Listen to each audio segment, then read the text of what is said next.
ప్రభుత్వం మత్స్యకారుల అభివృద్ధి సంక్షేమం ధ్యేయంగా చేప పిల్లల ఉత్పత్తిని గణనీయంగా పెంచాలనే ఉద్దేశంతో చేప పిల్లలను ఉచితంగా పంపిణీ చేస్తున్నామని వరంగల్ పశ్చిమ ఎమ్మెల్యే నాయిని రాజేందర్ రెడ్డి అన్నారు. కాజీపేట, వడ్డెపల్లి, పెద్ద చెరువులో జిల్లా మత్స్యకారుల శాఖ అధికారులతో కలిసి చేప పిల్లలను పంపిణీ చేశారు. ఈ సందర్భంగా ఎమ్మెల్యే మాట్లాడుతూ వరంగల్ పశ్చిమ నియోజకవర్గంలో 2024-2025 సంవత్సరంకు గాను 13.19 లక్షల చేప పిల్లలను 100% సబ్సిడీపై సరఫరా చేపడుతున్నామని తెలిపారు. నియోజకవర్గంలో 5 మత్స్యకార సహకార సంఘాల సొసైటీలు ఉన్నాయని, ఈ రోజు వడ్డేపల్లి పరిధిలోని 4 చెరువులలో 4.38 లక్షల చేప పిల్లలను పంపిణీ చేస్తున్నామని పేర్కొన్నారు.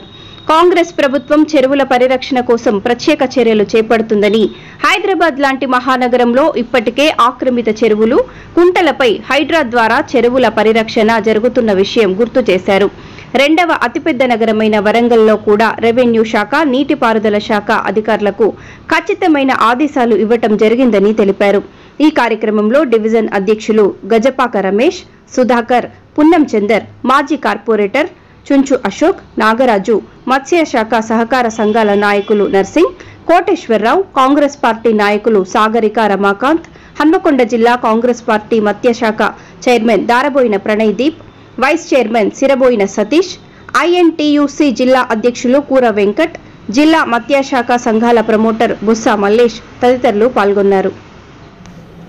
ప్రతి సంవత్సరం అక్టోబర్లో చేప పిల్లలు ఉచిత పంపిణీ కార్యక్రమాలు యథావిధిగా సాగటం, గతంలో 700 చిల్లర చెరువులలో పంపకాలు ఉండేది.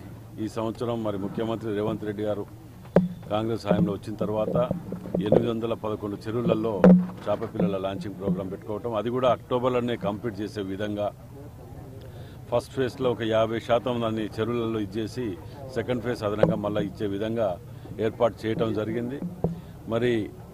చెరువులు, కుంటలు వీటన్నిటిని మనం కాపాడుకుంటేనే ఇలాంటి వాటిని మనకు ముందు పోగలుగుతాం. ఎందుకంటే చాలా మటుకు చెరువులు కబ్జాలకు గురైన మాట మనం అందరం చూస్తూనే ఉన్నాం. ఇప్పుడు గోపాల్పూర్ కానివ్వండి, బంధన్ చెరువుల దగ్గర కానివ్వండి, చాలా మటుకు ఇవి అయినాయి.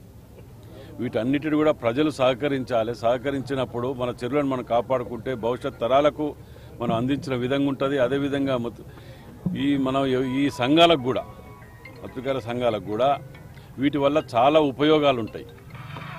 ఆ చేపలు చెరువులు అన్యాక్రాంతి కాకుండా చూసుకోవాల్సిన బాధ్యత ప్రతి ఒక్క పౌరుని మీద ఉన్నది. గవర్నమెంట్ దీని మీద కృతనిశ్చయంతో ఉన్నది. వీటిని ఎట్టి పరిస్థితుల్లో చెరువులను కాపాడుకోవాలి. చెరువులు అనగానే కాకతీయ నాటి కాలం నుంచి మన తెలంగాణలో ప్రత్యేకంగా వరంగల్కు ప్రత్యేకత ఉన్నది. చెరువుల మీద, గొలుసుల మీద, వీటన్నిటి మీద కూడా వీటిని కాపాడుకోవాల్సిన బాధ్యత మొట్టమొదట వరంగల్, హన్మకొండ జిల్లా ప్రజల మీద ఉన్నది. ఈ కార్యక్రమాన్ని అధికారులు, సంఘాలు, మత్స్యకార సంఘాలు అందరూ కూడా కలిసికట్టుగా ఒక టీం వర్క్ దీన్ని చేయాలని చెప్పి